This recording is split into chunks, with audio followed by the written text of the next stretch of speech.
Everyone, welcome in. Betsperts Golf here for the 2026 US Open, Shinnecock Hills.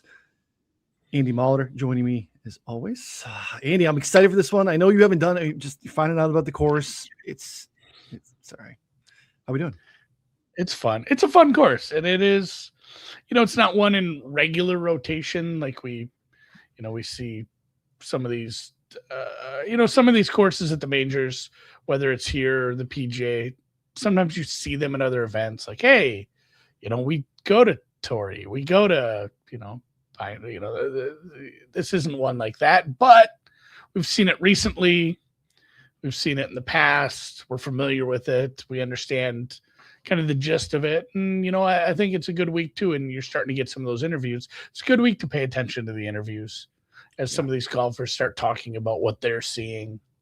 And I think it's a lot of what we're expecting. Like, yeah, the fairways are wide, but you can still miss them. And if you do, it's like at least a half stroke penalty, maybe a full stroke, depending on, the first cut's 5 inches. That's horrible. That's nasty. And it's going to be super windy. I think the wind is obviously something you need to take into account and definitely watch this week. So it's kind of just paying attention today on Tuesday to some of the quotes we're going to get. Obviously there's, you get a smaller event.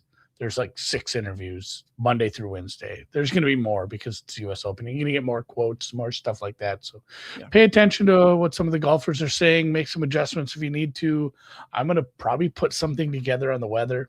I don't know if that I'll do a weather article every week. Maybe we will. I already do something in the newsletter with the weather on Wednesday once we're closer to it. And every week I'm like, hey, it says it's going to do this on Sunday, but it's Wednesday morning and I don't really know. So it's hard to guess on, the weekend weather, but I think we have a pretty good grip on Thursday, Friday. And honestly, the entire 4 days looks pretty windy. And, we can get into some of the splits on that. I know Ron has already posted to Twitter, I think it was on his account, some of the splits of, guys playing in the wind. It's not going to be the biggest sample, but it was bigger than I expected when I started to look at it with just, like 17 mile an hour plus winds reported during those rounds and how some people played in it. Cause there are guys who are they're able to flight it down. You maybe start looking at,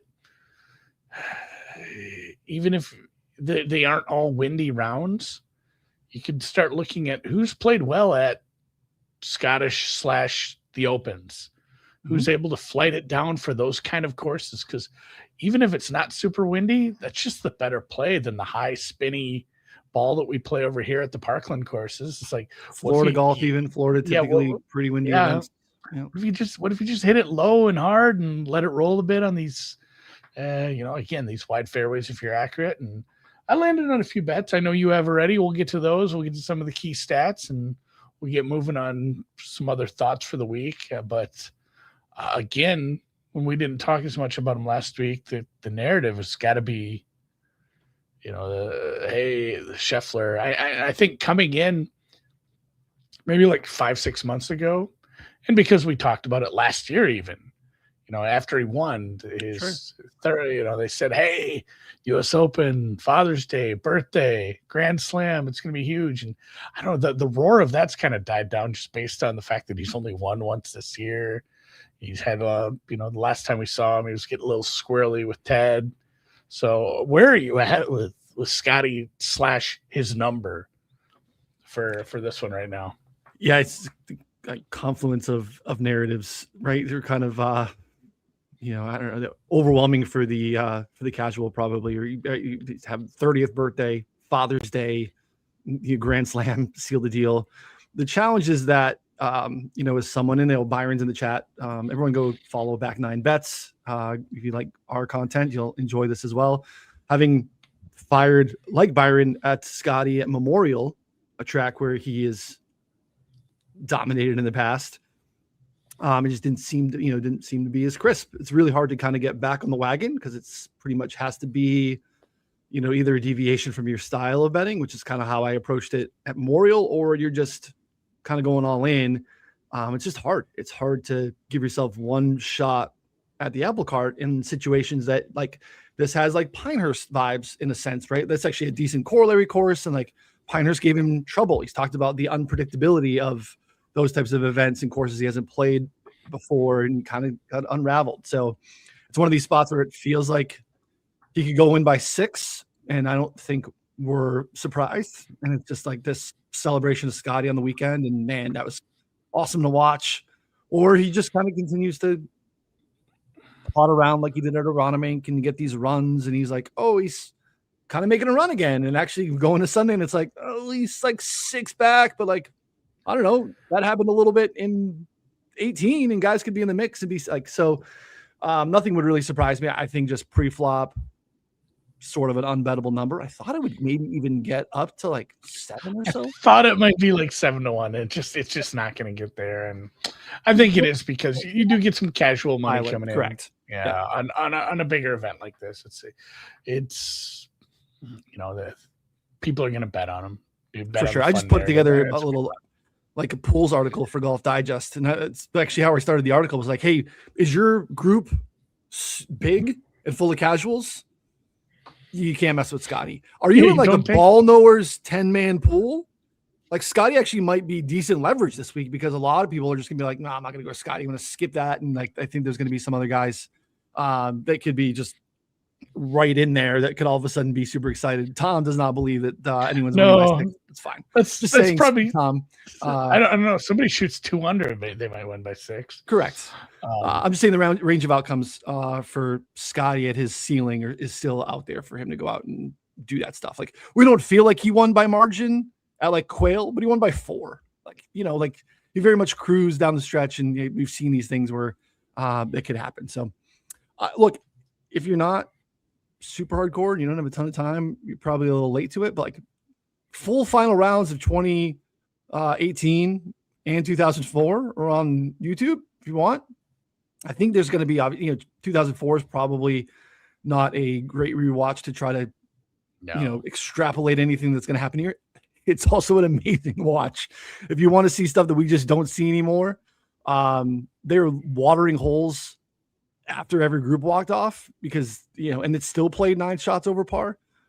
They've talked about it. They talked about it yesterday. They're going to water between rounds, between waves, even on Thursday. So like we might get to a spot where a handful of holes are watered during the round, but we're definitely getting Thursday morning water, and we're getting pre-afternoon wave water on the greens here. They're going to try, and the weather looks brutal. So I think you're going to get some relatively benign pin placements on Thursday as well. But again, this happened on Sunday in 2018 and still played more than 2 shots over par. And anything in our calculating in terms of Betsperts Golf, anything over 1.5 is very difficult. Yeah. So it played very difficult with water mid-round in 2018. So it's going to be tough, man. It's going to be tough. It's going to be just holding on and knowing that there's a bunch of holes where par is a fantastic score. And I will say, they are going to water. They're going to water at least between waves, if not numerous times. It's not the same as you turning on your sprinklers and running them for an hour on the lawn, and you walk out there and the turf's squishy. It is not going to make it softer. It's not going to make it easier. It's called syringing, and it's basically like, and anybody who knows anything about plant science understands, the roots of every plant are different, and roots aren't terribly deep relative, on some of these green surfaces, just because of how the plants are and how they cut them. And it's more of a superficial watering just to cool off the plants and keep the greens looking nice and alive during the hotter parts of the day and the hotter parts of the year on some of these greens. So, I mean, they're not turning sprinklers on. They're just kind of hosing it for 15, 30 seconds just to cool off the plants. It's more of a, hey, let's keep these greens alive rather than, oh, that sucked. I had to play before they watered it, and now they watered and it's super soft and everybody's just throwing darts. Like, it's not, I don't think it's going to affect play that much. It's just something that you're going to see happening, and they've already been doing it a little. So keep an eye on that. We haven't got to the wind yet, but yeah, a lot of people like Goddard up this week. Mark likes Goddard up. Definitely I think Mayo was on him. Definitely seen a bunch of people on him at that price range. And that's the thing too, that, you talk about Scottie winning this or some elite player. I am of the belief that you get to some of these tougher courses, tougher events, tougher tracks, and it does show like it's less random. There is some less randomness when you don't have a putting contest, when you don't have, high variance, everybody can score all over the place. It lends more variance. I do believe tougher courses and tougher events lend themselves to the elite players ending up at the top because they understand how to play their game and they connect. I think there's a lot of people who understand how to play the game and how to play Shinnecock. But you also have the second part of that equation, being physically able to do it and go out there and execute it. And so I'm kind of in a weird spot with, like, I do want to take some of these guys near the top that I really think fit this place well. But last 10 years, we've had a couple of 150 to 1s hit here too.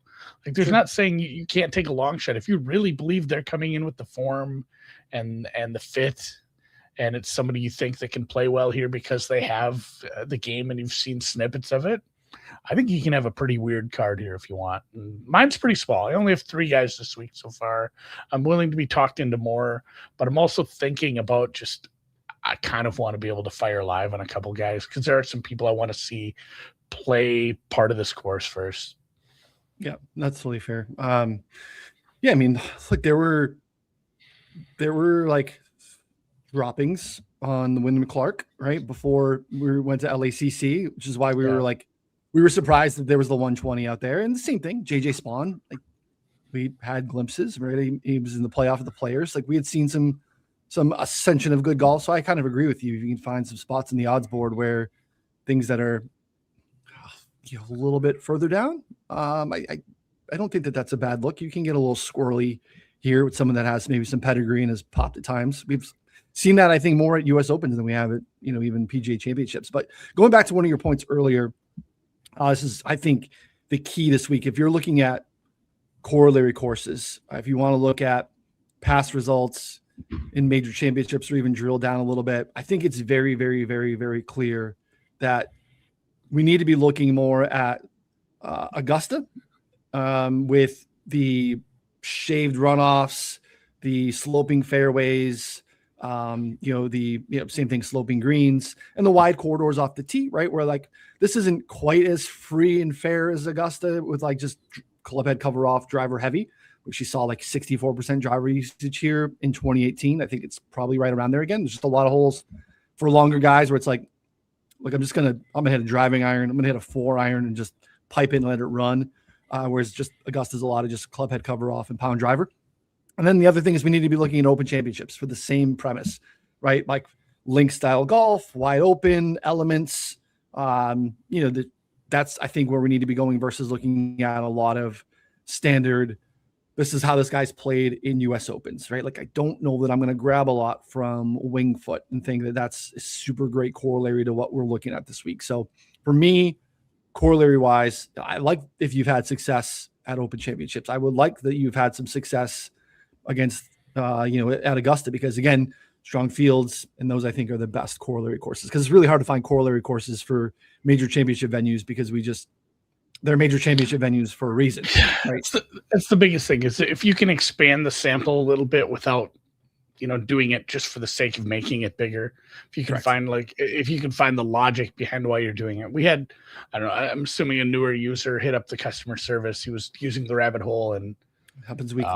It does, and we love helping people out. Obviously, hit us up on the customer service line or hit us up in the Discord if you're a rabbit hole user and you're struggling, but he wanted to look at major championships on POA, and our default time frame is 6 months. That's how it starts. You can change it to 5 years if you want, but I had to be like, well, we've played 2 majors in the last 6 months and they were on bent grass. Like, this is it's not broken, it's going to return 0. And I think even if you do expand it to Opens and Scottish Opens and whatever else you can, it's tough. It's tough to find a big sample. And that's where, this week I did a lot of smaller models outside of my regular model where I said, all right, same thing Ron did. I want to look at playing in the wind. I want to look at playing in tough courses. I want to look at playing in tough fields. I want to look at places where the greens are really hard to hold. I want to look at places where the rough was high and, the rough penalty was high. So I did a lot of those, sub models this week and just kind of took notes on some guys where it's like, hey, this guy is, I love him. I like the form, but he's kind of behind the curve in like 4 out of 5 of these. And it just, the confluence of all those, it's like, is it really somebody I can get behind this week? Or maybe even is it somebody I'm going to have to bet against at this point? And there are a few guys like that, I think. Nice. It's a good way to uncover some matchup targets. Yeah. I mean, it's just a fantastic test of golf. If you're not into some of the architecture elements of it, again, it's not fantastic because it's difficult. It's fantastic because it is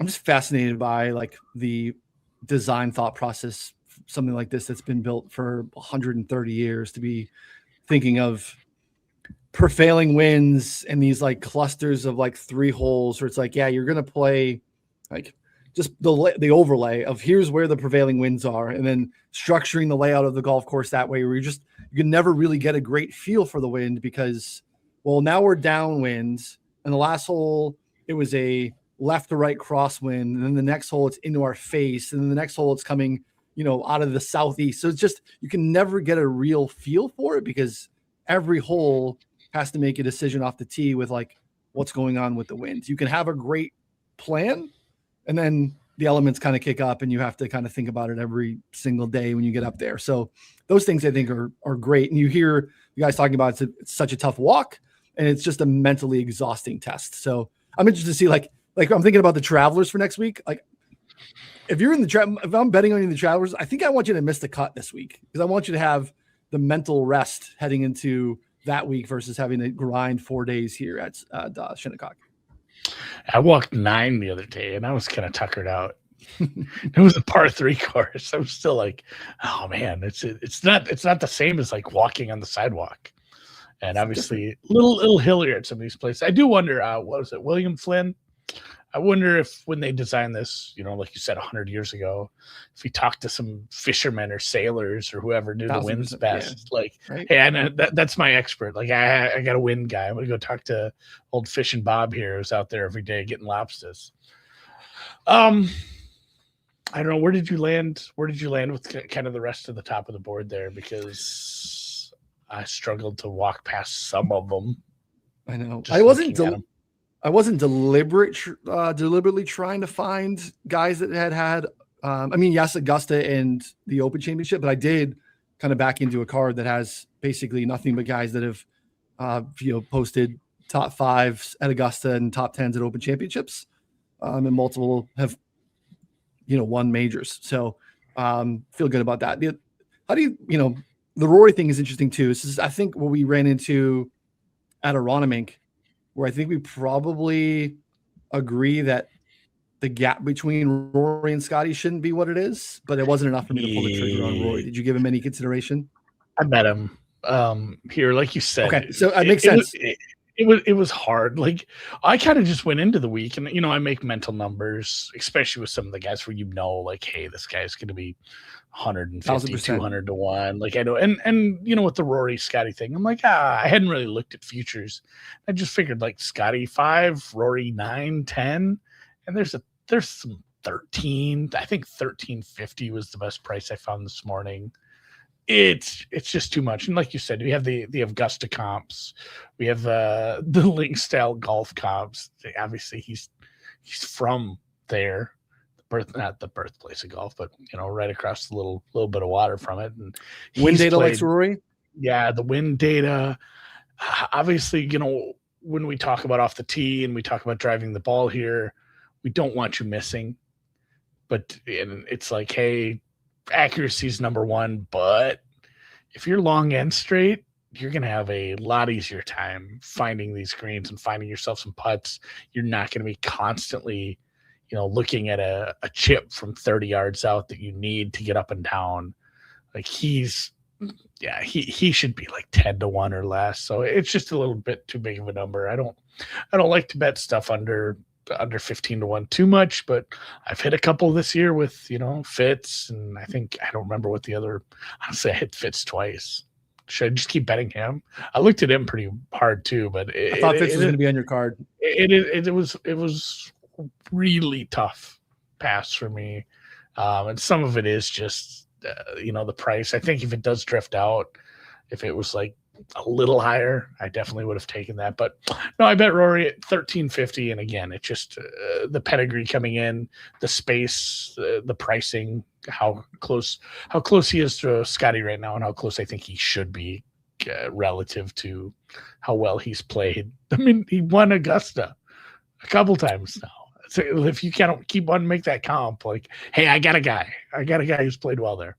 Yeah, Florida golf's been good for him too, which is part of the win data. Aronimink, yes, the win data, the course fit. Obviously, it's another one of those things like we say about Scottie. Like, hey, is it a course fit? Well, it's got 18 tee boxes and 18 flags, so yeah, it's a course fit. And yeah, obviously, not a big fan of him as a human.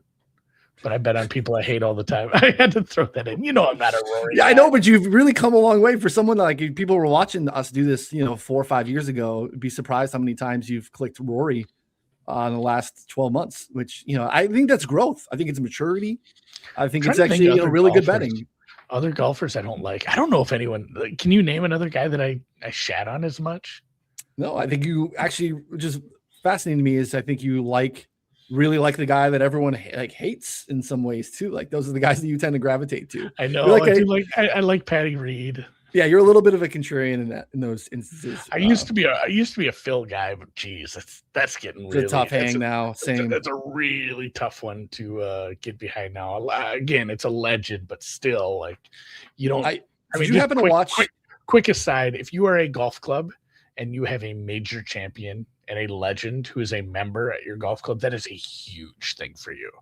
That is the biggest point of pride you can possibly have. And you are going to do everything to hang on to him. So the fact that they kicked him out and said, yeah, you can't be a member here anymore. You're not just doing that off that's some he said, she said stuff. And we're not super sure that anything happened.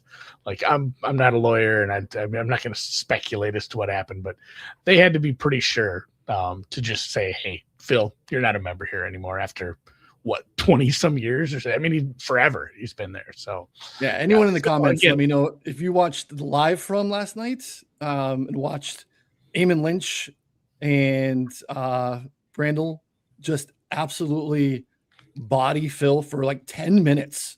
It was almost like they finally had permission.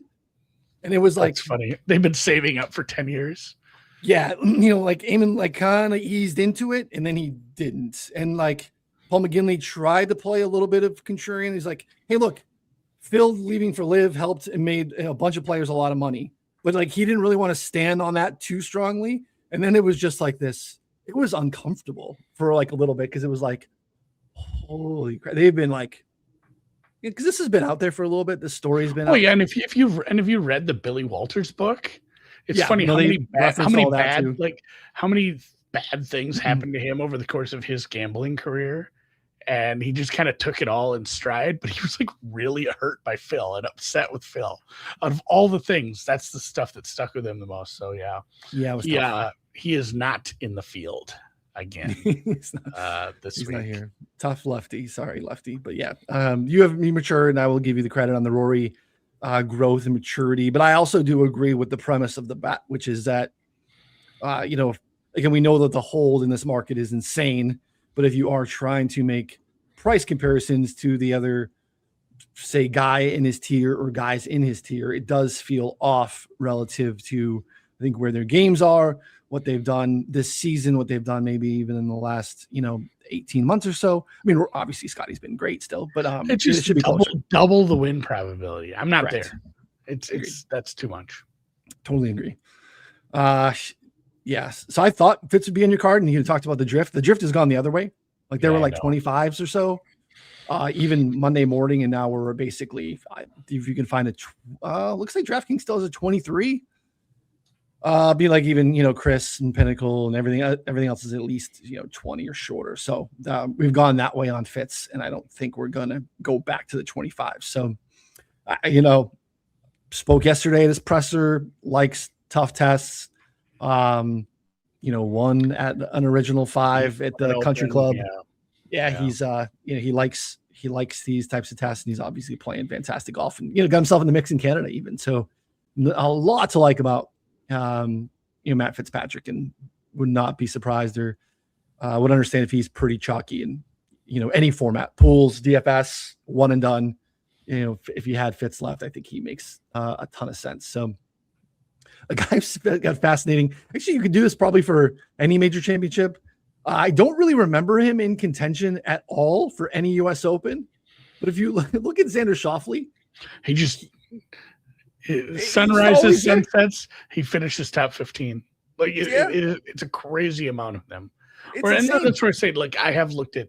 I'm trying to find like a plus 250. I've been shopping around, but like Fitz top 10. I think he has just a really high floor. And like I said, I joked with that last week when I took Alex, and Matt played better. I can't quite get my Fitz brothers right. The only place I could possibly get them right is the team event, but I am looking at a Matt Fitz, just like a top 10 bet. Xander's worst will be his 10th U.S. Open. His worst finish is T14 at 20 as in Brookline. T10, he shot at 62 in round 1 here. T10. So and again, the leaderboard will tell you, his finishing position would tell you that he was very much in the mix, but these are like prototypical backdoor. I mean, this T6, this is at Shinnecock in his second start of the U.S. Open. Like, he was not a prominent member of the telecast. I promise, having just watched it on Sunday night. There's not a lot of Xander being shown there in the mix. And he's got a T6. So you do see that too. If you look back at the previous iteration of this, he's the king of this too. Well, you look at 18, and you look at other U.S. Opens where it played real tough, and you see some of these guys like, hey, he shot a 64, he has shot a 63. Then you go look, and he also has an 81. It's like, oh, that's why he didn't win. Like it's so difficult. It's got to be just a mental slog to try to put together 4 good rounds here. And that's why you see, the score prop. The score prop's basically like 2 under, I think. I want to say it was 267.5 juice to the over. Okay. For the the final score of the winner, which what even par here would be 280. It's got to be 277. We're talking par 70. Par 70 times 4 is 280. So I think 277.5. 267. I would take that over. I think that was Augusta was around there. It was 12. So, but yeah, 277.5 juice to the over. So they're expecting like even par-ish. Except 3 guys ever break par here. It's going to take a 3 on like I'm putting that on the prop card. I'm going to play some of that. It's a little juicy, but again, something to shop around and look for, because there's going to be plenty of good rounds here, but they're going to mix them in with some 78s, man. Yep. Yeah. That's fair. Yeah. It'd be interesting to see how, again, it could get out of whack a little bit on Thursday, and then we could be chasing to see what happens here. So, at the top for me, I feel like I bet a bunch of guys that I think that's kind of what we want to do every week. These guys are, I think, mentally for me, they're at the top, but they weren't on the price board. And that's, I think, what really matters a ton. In terms of shortest odds, I'm not going to pretend that because he grew up an hour north that he has a ton of Shinnecock experience, because, Sleepy Hollow and Westchester County are not Southampton, but I'm riding Cam Young. So I went back to Cam Young. Look, I didn't even bet Cam Young this week. I've been betting Cam Young for 3 months. So it's just it is like 9 tickets of like bonus max, $10 bets that have, got me to a fine spot with where Cam Young could be this week. So, kind of cumulatively in like the mid 20s, and that's kind of what you could find now. I think you could find like a 22 or so on Cam Young, which that was, 14. It's 26 on Chris. It's just probably right around what my cumulative number is on him with bonus bets. So that was another tough one to look past. Look, actually, some of the like not great starts of late have been putting related, which is funny to me because that was what was such an important piece of him even towards the tail end of last year. So, we just talked about it this year with the new caddy and how well he was reading him for him, and the putting was great. And then multiple times over the next few weeks, he'd like 4-putt from 6 feet. It's like, oh no, what are we doing, buddy? So that to me it's just such small sample noise. So everything else here, the driver is such a weapon. If he's forced to club down, he's still got the distance to hang. The shot I'll remember the most from the Masters this year was, Cam Shortgrass chipping shot on that par 5 where he used the bank behind the hole to roll it back down. Like his around the green play on Shortgrass, his around the green Shortgrass proximity stuff grates out a lot better than just his random around the green play in smaller samples. So I like the Cam play. Just again, firing all cylinders. I still believe I'm buying that. So Cam was my shortest play. Again, pot committed on Cam. But where did you go next? So you went Rory towards the top. I went Cam towards the top, and you said you only got 3 guys. But again, that's partially having Rory in the card will do that to you. That is the thing. It gets a little restrictive when you take one of the favorites. Kind of gonna, I'm gonna be passing on Rahm right now with just the setup, and I love him as a great golfer, but I'd need a little more. I'd need prices a little deeper into like the 25 range, I think, to really take him seriously here. We talked about Cam Young and Fitzpatrick, tough passes for me. I was very close in them. Xander's number is hilarious. I just can't picture him winning this. Like, again, super high ceiling or super high floor. He's just going to come in. Great at Augusta. He's won an Open Championship. Yeah, he's just going to come in and top 20 this like a mother, and it's going to be easy. But at 15 to 1, I certainly am not going to be doing that. A-Bear has been, a weird ride over the last year. Sure. That's a short price. Tommy, love him. That price is a little short in my opinion. He's played some good golf, but he's kind of back to the thing where, he's going to finish like second and third all the time. Like, good. That'll be fun. Maybe we should bet a Tommy top 5. So again, at the price, it's like 23 at Bookmaker right now. Can't quite get there. And then, you have some of the live guys in there too, that it's just tougher to grade. Bryson missed both cuts this year. Yes. Augusta and Aronimink. So Bryson's kind of in a weird spot coming over here. Hatton, he had some good rounds. But again, it's very hard to judge some of these guys that you don't get to see playing the same events as basically everybody else. So kind of in that range and a little further. Chris is at 45 on Bryson. They are happy to take your Bryson bet. Give that here. So I may look at that, and we'll get to the other his half brother Brooks in a bit. But I did take a guy that I always take, and he doesn't win, and he has won tournaments, not the ones I'm betting, but Russell Henley. I found a 44. And I know you can get better prices earlier in the week, but I'm like, God, if I can find like a 40, I think I got to be in on this guy right now. So Henley, almost begrudgingly, even though, it's a guy, it's a guy obviously that just models well. And everything that I did, it's like accuracy plus elite irons, plus a real short game. Like he has like the Shinnecock survival kit. It just like, hey, if there's a guy who can just grind out even par for 4 days with the skill set and win by attrition, I kind of like him. I don't know that I want him at some place where he has to beat a few other elite players at a putting contest and go high variance, high scoring, but he can be a bit of a grinder. So 44 at Novig. I'm nice off in the prediction markets and whatnot there too, because it is fun because you got to look at the price and then you got to put your stake in and see if it changes. Yes, look if there's actually liquidity on your side of the trade. But yeah, I've been pulling up Kalshi and Novig with my pricing as well too, because a lot of the other places he is 40 or and maybe a good point to. The opposite of the point you just made about Bryson, Chris is at 37 for him. So they're below market at a pretty sharp book that's taking, I would assume, to win. I think they take to win 50,000. 6, 3, 6, 25. Oh, no, they are taking to win $250,000. right now Okay. on golf outrights at the U.S. Open. So it's a liquid. It's a one-way market, but it's a very liquid one-way market. Sharp one. Look, I mean, what do you need to know about Russell Henley?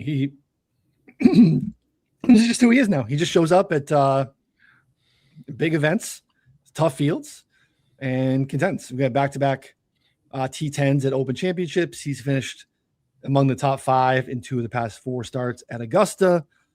He was a member of the first-round leader chop here in 2018. 169 was good enough to share that. He actually played in that final group with Tommy when Tommy went on his run on Sunday there. So like, he's got I think he was like 5th or 6th at Pinehurst. You get another, leaderboard where like bombers were at the leaderboard, and then there's just little Russ mixing in there. He almost stole that Open Championship from Xander as well. He's very much in the mix there. Look, he's going to keep his ball in play. You mentioned, I think Shinnecock Survival Kit is such a great way to summarize what Henley's game is. So I think he's probably one of the more popular outright picks, but look, he was like 50 over the weekend. That just made no sense to me considering how well he played at Colonial.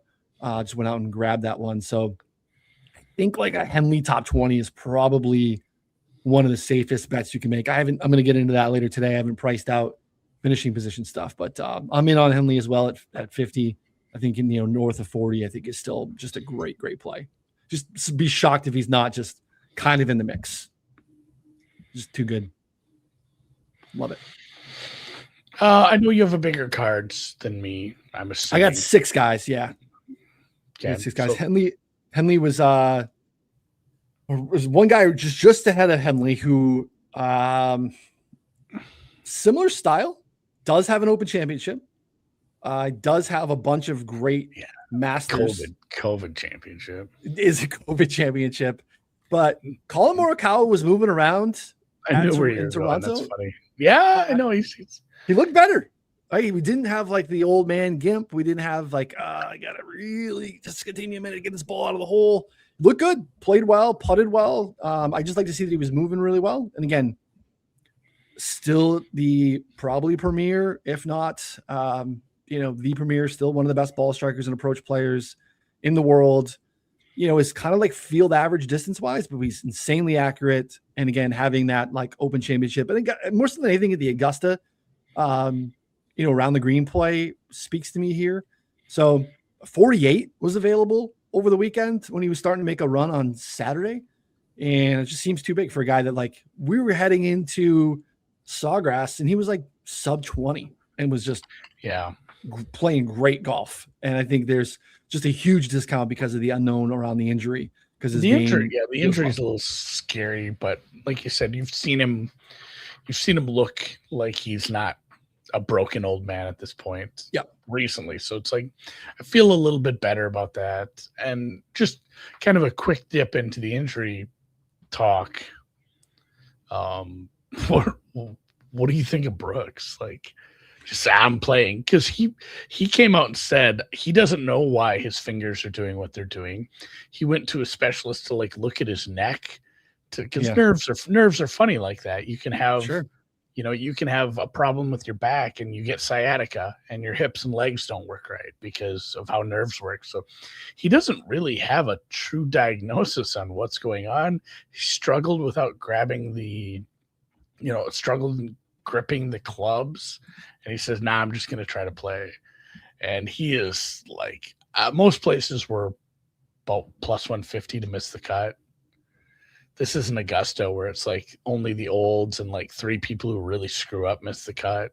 Yeah. Like, missing the cut's not that hard here. You just a couple of blowout holes and oh no, like I'm 3 off right now.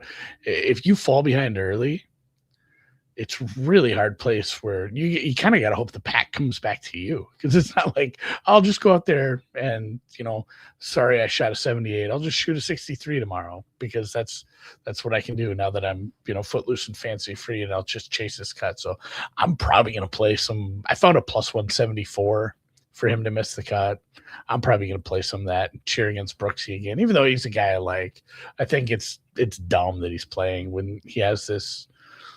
I don't know that I'm not a doctor, but nerve stuff is scary. Like, you're going to make it worse. I know you can't make it worse. What's interesting to me is that, like, I see the ball striking has been great all year. You know, we've kind of gone to the well a few times because of that in spots where we thought ball striking was going to matter a lot. Watching back the 18 event, it was, first of all, it's peak Brooks, right? Like this is like peak killer Brooks. He holed an insane amount of like 10 to 15 footers, to even a save par. He did an insane, like one of the best bogeys you'll ever see on the 11th, which again, you know, short little par 3 that I think it was Lee Trevino called it. It's like the shortest par 5 in the world. It's this little par 3. But he had a great bogey putt. Like that's just been like such a problem for him this year. I think you are going to have to hole a bunch of putts this week from distance to save par and bogey. And we're just worried about his ability to hold putts healthy. And now we have another element of you know, the nerve issue. What's interesting to me is I thought it looked like in Canada, we were trending to like Brooks being 25. And now we have the nerve issue. He's still kind of hovering around 30. Yeah. Except on like Chris, a few books are like, oh, we'll take your, like Chris is what, 52 or so? Yeah. Bet Brooks all you want. Yeah. It's like the bet online guys with the USA to win the World Cup. Like, hey, it's shortening everywhere else. We'll stake out. It's 100 to 1 here. Yeah. Bet it. We dare you. We dare you to bet on America to win the World Cup. Yeah. We'll come in and get that. So yeah, he's an avoid for me. Just too many questions and enough to stay off for me in that price. I'll be on a little bit of miscut for him. You just should not be short of, in my opinion, Colin Morikawa and Russell Henley. Well, and again, most books cash miscut on a withdrawal, and I think the know your house rules. The probability of that is probably priced. Obviously, it's priced in. I don't believe it's priced in enough because it's not like some huge liquid market that takes. You're not going to be able to bet 20 grand on miscut bets at most places. So I don't know. Maybe Bookmaker has miscut right now. They seem to have a few more props up when you get to a bigger event like this. And obviously it is a bigger event, so I'm going to have a few more props. I don't know what to do with hole in one. I think that's such a coin toss here with the wins. Like it's just half of hole in ones are just lucky shots anyway. So maybe we'll just leave that one alone. That's more of an Augusta bet for me. Real quick before you get to yours, and I'll save my longer shot for the end. I looked at Spaun pretty hard because there's some places close to 60. And again, it's the dumb thing, but like, guy's not winning back to back. You know, he's not winning the US Open again. It's so hard, but like, what has he done wrong? And nothing. He's been awesome. His fit at a place like this may be better than, you know, where he was last year. And he showed like that he can get up off the tarp. Like, man, he got his ass kicked. I mean, he got his ass kicked for the first couple holes, round 4, and just whatever. I'm going to keep grinding. I'm going to beat this course. And obviously the rest is history, but kind of disrespectful on the number. And then a long shot that a couple of other long shots that I looked at, they're just big numbers. Like, again, Harris English. Like, sure. He's like a wind grinder that I could look at. Yeah, it's tough golf courses. A huge number, and I really can't sell this one, but Daniel Berger is kind of modeling out decent enough for a guy that's like 200 to 1. That's probably like hey, if you really believe in Berger. Hey, final group here in 2018. Yeah, I know that's the thing. And he might be like, hey, give me a Danny B, 5-6 to 1 to top 20 or whatever it is. That's probably the way to go with those guys. But Aaron Rye, another one who's, it's hard to like, well, are we going to bet on Aaron Rye to win 2 he's going to win back-to-back majors after just being Aaron Rye for 10 years? It's a tough sell because of that too. But man, he, again, the course breakdown, hitting the right angle off the tee, not having to bomb it, and just the off the tee numbers and kind of the pure fit he has for this place too. He's like 90 or 100 to 1. 115 on DraftKings. DraftKings is telling you they believe that it's more likely that Bud Cauley goes back-to-back in events than Aaron Rye goes back-to-back in majors, which I think is an interesting tell. that I'm not necessarily believing. So kind of interesting. All right, what else you got before I? So I definitely thought my next guy was on your card because I bet Patrick Reed, and I'm surprised you didn't bet Patrick Reed. It's another one where he's not at the same spot that he was when he really turned it on at the beginning of the year on the DP tour. He just hasn't played. No, that's the thing. Like I haven't seen him play golf. His last 2 starts are the Masters and the PGA Championships. Yeah, that's where I started looking at data, and I'm like, but we did this at Aronimink. Where's he been? Not playing golf. Yeah, he went in T10. Only person in the field at Aronimink that had better strokes gained approach numbers than Patrick Reed was Aaron Ryan. So Patty Reed finished 10th. He was 4th here in 2018. Was very much in the mix. And again, Open Championships. Flight it, control your ball around the green play. Has he ever played well at the Masters? Done decently at the Masters previously. Patty Reed.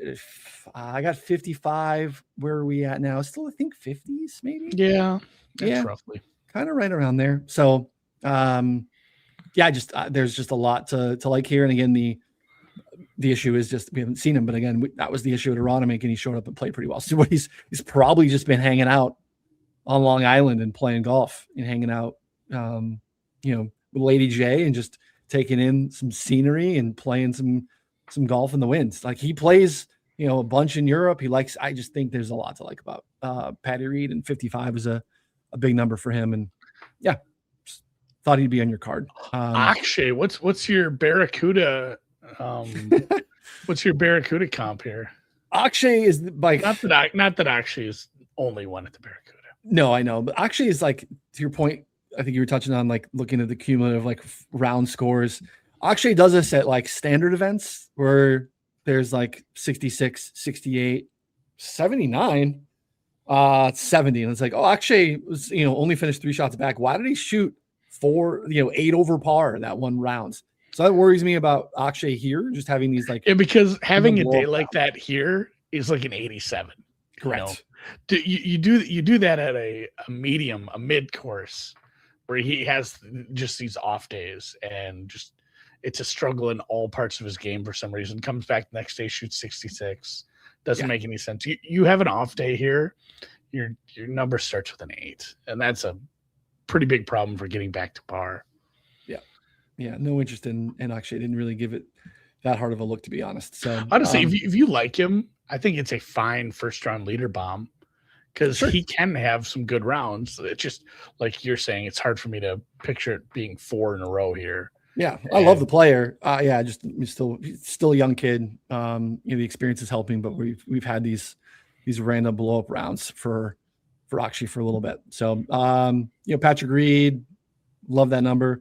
Also, this is one of the ones that like I want to get my article out. I want to get my picks out, but I kind of knew this number was going to drift a little bit because I didn't think the market sentiment was positive, and it has a little bit. So I got 66, but you can find as high as, DraftKings is at 74. You can find a 90 on Bet Online. Gentleman who's played really well at Open Championships and has a green jacket, Hideki Matsuyama. It's a big, big, big number for a guy who's still, again, hands around the green. The approach plays awesome. The problem has been off the tee, but if again you're going to give me these wide ass corridors and fairways and some club down selections, Hideki's pretty interesting. So modeled decently well for me. And again, just the number feels pretty big. We've had some big numbers on him, but the off the tee stuff has been nerve wracking. But I think here's okay. You hit on both points. Just like the off the tee stuff is a little much. The number's crazy though for a Masters winner and a guy. He's just very hard to predict, and I've brought that up numerous times. You just don't know when you're getting a good Matsuyama week, and for that reason, I'm passing. Yeah, it's one of those things wildly volatile. Where it's like if he looks like it's going to be a week, I think I'm fine betting him at like 50-1 live. It's a Thursday bet for me. Yeah, he's all over the map. Definitely not betting the top 20 on Hideki. Andy's right. The way to go about hedging that if you didn't jump in early is just live market when he starts to show that he's that guy. Because I still think we contend that his like ceiling outcomes when he blacks out are still competitive with really anyone on tour, anyone in the field. So those are my main 5: Cam Young, Colin Morikawa, Russell Henley, Patrick Reed, Hideki. And then my bomb is Cam Smith. 160. He's like Hideki in a way, right? Everything gets a little bit better as you get closer to the hole. We have a couple of competitive rounds of late after not being competitive at all. He's T16 or better in his past 3 starts, T7 in Aronimink. I think he's kind of got a sense of like, hey, what's happening with Liv? Do I have to like start to be competitive? Do I have to be again? good at golf again? And I think he changed his swing coach for the first time forever. He's had the same swing coach for his entire life. He went to Claude Harmon, and it's coincided with some good golf. Decent last name. Yeah. So I don't know. 160 for a guy who can scramble his face off. It's a big number. I'll give you that. My pushback would be the Aronimink thing. It was like he missed so badly that it was so good. Far out of play. He'd hit so far to play. It'd be like, oh, he's on a different fairway. It actually opens up over there. Look at he's so bad. He's good. It's like being so wrong in a tennis match and you still cash because you bet an under because you thought the favorite would crush and the favorite gets crushed and your under still cashes. So wrong, you were right. And I think that I have the problem with that because that's not a thing here. Like if you're it's not. Wrong, but what did he do to save that? That's his baseline skill set. He scrambled like a crazy person. And he is, if you want a guy, putting is incredibly difficult here. If you go look, those things they put on screen every week where it's like, the PGA pros make this putt at this percentage from this distance. Here, it's like a lot less than that. Like go 8 to 10 footers. That's a coin flip, man. This isn't this isn't like the bent grass flat plates we have at Detroit 3M, some of those Midwest courses where it's just like, oh, everyone's going to make everything from like 12, 15 feet. I mean, you do need somebody who's really good around the green and on the surface. So I get it. Look, you need someone to hit this squirrely blind 15-yard chip and make it sit inside five feet. It's Cam Smith. Even when he sucked, he has been doing this stuff. So, look, we're talking about 160 to 1. So we're not talking about it is a big number. Yeah. So it just was too big. And that's on DraftKings. I had to phone that one in because I was like, hey, DraftKings won't let me bet $10 on this. Can I get someone to bet the DraftKings 160 on Cam? Because everyone else over the weekend was like 80 to 90. Most of it's 90 to 100 right now. Yeah, from what I'm looking at. So it's a little squirrely, but again, they all have some, threads tied around, ability to control your golf ball for the most part, especially on and around the greens. Good, Augusta and Open Championship history. I do like Matt Fitzpatrick. I do like Mav McNeely and Ty Hatton. Those are some of the guys that didn't make the card for me that were, a little interesting. Mav is kind of the same, like on and around the green guy.